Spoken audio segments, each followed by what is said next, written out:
Hello guys, welcome back your YouTube channel Chetna Tyagi classes.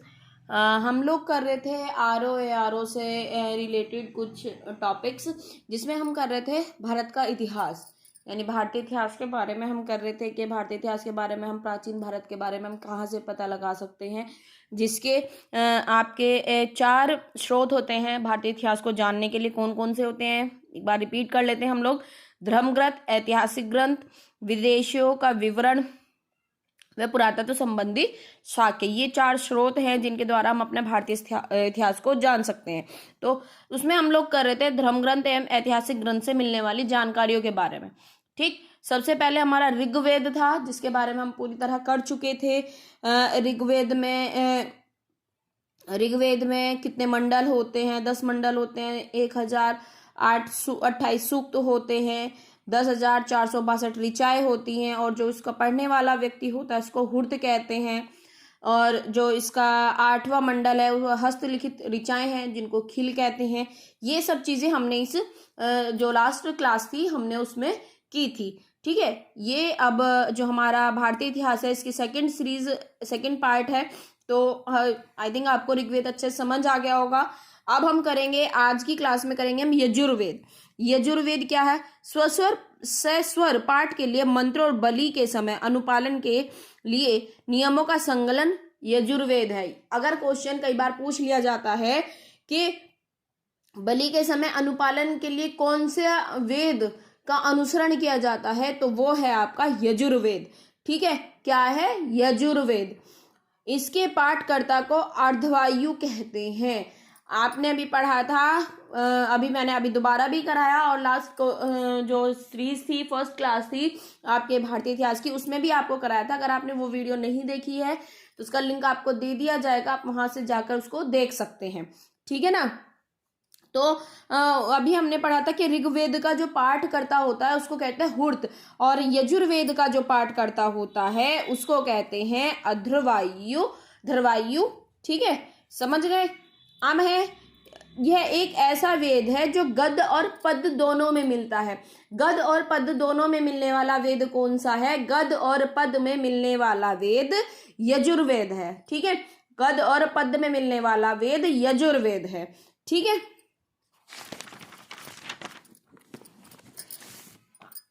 अब आ जाइए सामवेद। आपका ऋग्वेद और यजुर्वेद आपका हो चुका है, कंप्लीट हो गया। आई थिंक आपको अच्छे समझ आ गया होगा। अगर कोई भी प्रॉब्लम है तो आप कमेंट करके पूछ सकते हैं, दोबारा से क्लास दोबारा करा दी जाएगी।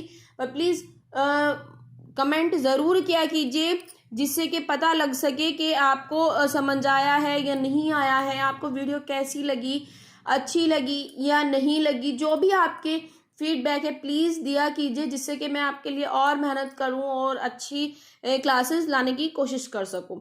सो प्लीज़ फीडबैक ज़रूर दीजिए, और वीडियो को लाइक, शेयर, कमेंट ज़रूर किया कीजिए। और अगर आप वीडियो को फर्स्ट टाइम देख रहे हैं तो प्लीज़ सब्सक्राइब भी चैनल को ज़रूर कर दीजिए। तो ऋग्वेद और यजुर्वेद हम कर चुके हैं। अब आ जाइए सामवेद पे। सामवेद का शाब्दिक अर्थ होता है गान, यानी कि अगर पूछ लिया जाए सामवेद में आए हुए साम शब्द का शाब्दिक अर्थ क्या है, तो उसका शाब्दिक अर्थ है गान। इस वेद का मुख्यतः यज्ञ के अवसर पर गाए जाने वाली ऋचाओं या मंत्रों का संलग्न है। सामवेद में किसका संलग्न है? यज्ञ के समय गाए जाने वाले मंत्रों का संलग्न है या ऋचाओं का संलग्न है। इसके पाठकर्ता को उद्रत कहते हैं। देखो, 3 आपके वेद हो चुके हैं। ऋग्वेद जिसके पाठकर्ता को हुर्त कहा जाता है, यजुर्वेद जिसके पाठकर्ता को अर्धव्य कहा जाता है, और थर्ड है आपका सामवेद जिसके पाठकर्ता को उद्धृत कहते हैं। इसका संलग्न ऋग्वेद पर आधारित है। किस वेद का संलग्न ऋग्वेद पर आधारित है? तो ऋग्वेद पर आधारित संलग्न है सामवेद। सामवेद ऋग्वेद पर आधारित संलग्न है। ठीक है ना? इसमें कितने सूक्त होते हैं? इसमें 1810 सूक्त होते हैं, 1810 सूक्त होते हैं। ऋग्वेद में कितने सूक्त होते हैं?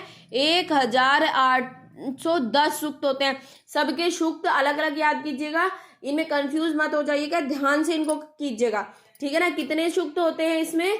आपके 1810 जो प्राय ऋग्वेद से ही लिए गए हैं, यानी कि सामवेद के जो सूक्त हैं वो किससे लिए गए हैं? ऋग्वेद से। यह इसे भारतीय संगीत का जनक कहा जाता है। कौन सा वेद भारतीय संगीत का जनक है? कौन सा वेद भारतीय संगीत का जनक है? तो वो है सामवेद। सामवेद भारतीय संगीत का जनक है। कौन सा वेद भारतीय संगीत का जनक है? सामवेद। ठीक है, अब आ जाइए आपके अथर्ववेद पे। आई थिंक आपको 3 वेद कंप्लीटली समझ आ गए होंगे। अगर आपको कोई भी प्रॉब्लम है, मैं फिर से कह रही हूँ, आप दोबारा से कमेंट करके मुझे बता सकते हैं। जो चीज़ आपको समझ नहीं आई मैं नेक्स्ट क्लास में उसको समझाने की कोशिश करूंगी, पर प्लीज़ आप कमेंट करके मुझे बताइए कीजिए कि आपको क्लास कैसी लगी, जिससे मैं और बेस्ट करने की कोशिश कर सकूं, आपके लिए अच्छा करने की कोशिश कर सकूं। चलिए अब हम आ जाइए अथर्ववेद पे। अथर्ववेद है, अथर्वा ऋषि द्वारा रचित इस वेद में कुल 731 मंत्र हैं और लगभग 6000 पद। अगर पूछ लाया जाए कि अथर्ववेद किस ऋषि के नाम पर, किस ऋषि द्वारा रचित है, तो अथर्वा ऋषि। भाई नाम से ही कंफर्मेशन मिल जाएगी आपको कि नाम सेम ही है, अथर्ववेद और अथर्वा ऋषि। ठीक है ना, तो आप ध्यान रखिएगा कि अथर्वा ऋषि द्वारा रचित इस वेद में कितने मंत्र हैं? 731 और 6000 पद। क्वेश्चन आपसे किसी भी तरीके से पूछा जा सकता है। क्वेश्चन ऐसे पूछा जा सकता है कि अथर्ववेद किसके द्वारा रचित है? अथर्ववेद अथर्वा ऋषि द्वारा रचित है। अब अथर्ववेद में कितने मंत्र हैं? 731। अथर्ववेद में कितने पद हैं? 6000 पद। अगर पूछ लिया जाए, अब इसी क्वेश्चन को, ये तो सिंपल लैंग्वेज में हो गया, थोड़ा सा टिपिकल सा बना दिया जाए कि अथर्वा ऋषि द्वारा रचित वेद में कुल कितने मंत्र और कितने पद हैं। तो अथर्वा ऋषि द्वारा कौन सा है? अथर्ववेद। यानी कि अथर्ववेद के बारे में इस क्वेश्चन में पूछा गया है। तो कितने मंत्र हैं?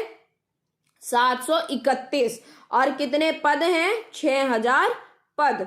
ठीक है ना, और औषधि का उल्लेख सबसे पहले अथर्ववेद में ही किया गया था। औषधि का प्रयोग सबसे पहले किसमें किया गया? उल्लेख अथर्ववेद में। ठीक है, ऐतिहासिक दृष्टि से अथर्ववेद महत्व इस बात से है कि इसमें सामान्य मनुष्य के विचारों और अंधविश्वासों का विवरण मिलता है। अथर्ववेद में किसका विवरण मिलता है? अंधविश्वासों का।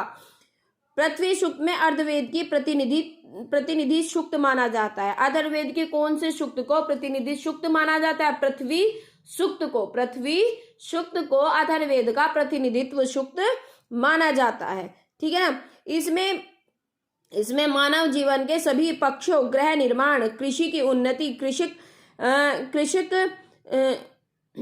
उन्नति, व्यापारिक मार्ग का गहन यानी कि खोज, रोग निवारण, सामान्य विवाह तथा प्राण्य गीत, राजभक्ति, राजा का चुनाव आदि के बारे में विवरण मिलता है। इसके कुछ मंत्रों में जादू टोने का भी विवरण मिलता है। यानी कि अगर पूछ लिया जाए कि जादू टोने का विवरण किस वेद में है, तो जादू टोने का विवरण अथर्ववेद में होता है।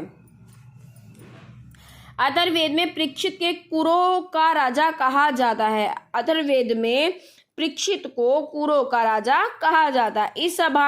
इसमें सभा और समितियों को प्रजापति की 2 पुत्रियां कहा गया है। किसको प्रजापति की 2 पुत्रियां कहा गया है? सभा और समिति को। किसको प्रजापति की 2 पुत्रियां कहा गया है? सभा और समिति को। अगर आपको लग रहा है कि बहुत जल्दी समझाया जाए, जल्दी बताया जा रहा है, तो प्लीज मुझे बता दीजिएगा, तो मैं अपना थोड़ा स्पीड थोड़ी कम कर दूंगी। तो प्लीज पर बताया जरूर कीजिए कि आपको पढ़ाया हुआ कैसा लगा। अथर्ववेद में परीक्षित को कुरुओं का राजा कहा जाता था। ठीक है, इसमें सभा और समिति प्रजापति की 2 पुत्रियां थी। किसकी 2 पुत्रियां थी? सभा और समिति प्रजापति की। प्रजापति की 2 पुत्रियां कौन सी थी? क्वेश्चन कैसे भी पूछा जा सकता है। ठीक है ना, इधर से भी और उधर से भी, तो दोनों तरीके से आपको पता होना चाहिए कि प्रजापति की 2 पुत्रियां, सभा और समिति। सभा और समिति किसकी पुत्रियां? प्रजापति की। ठीक है ना,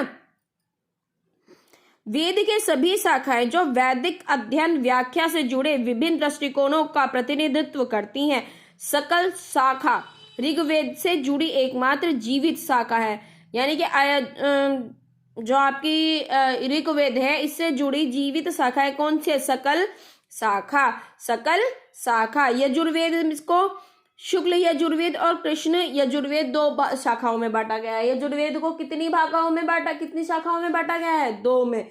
कौन कौन सी? शुक्ल और कृष्ण यजुर्वेद, शुक्ल और कृष्ण यजुर्वेद, ठीक है ना।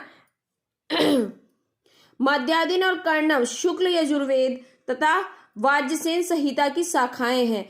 अगर पूछ लिया जाए कि शुक्ल यजुर्वेद तथा वाजसेन संहिता की शाखाएं, शुक्ल की कौन सी शाखाएं हैं? तो शुक्ल की 2 शाखाएं हैं। फिर मध्यादिन और कर्णव, मध्यादिन और किसकी शाखाएं हैं? शुक्ल यजुर्वेद की भी 2 शाखाएं हैं।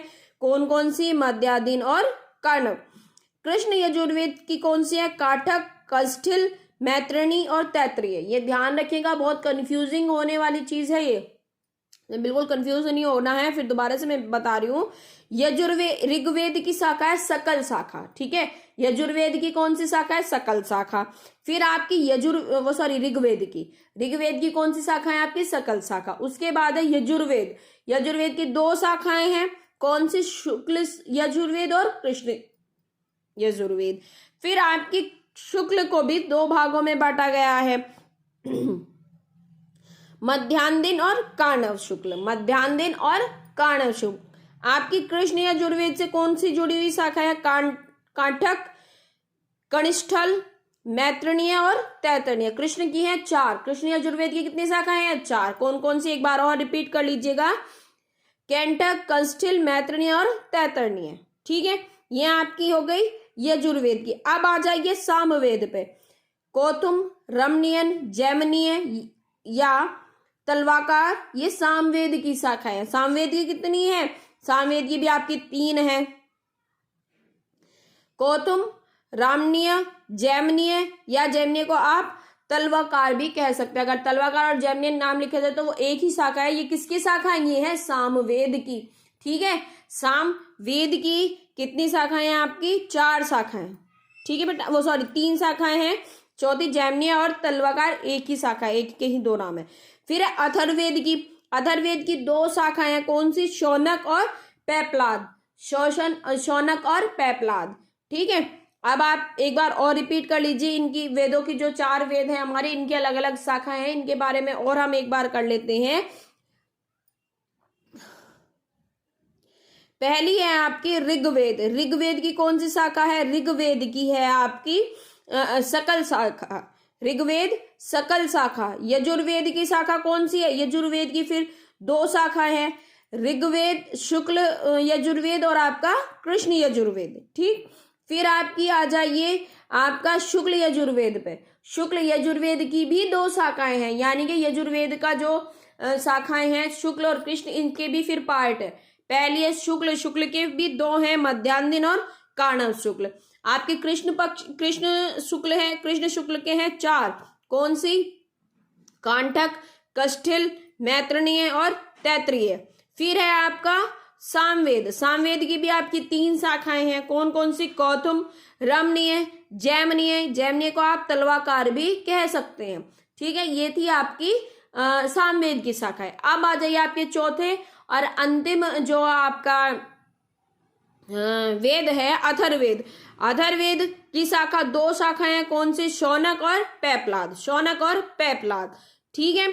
और जो आपका सबसे प्राचीन वेद है, सबसे प्राचीन वेद कौन सा है? ऋग्वेद।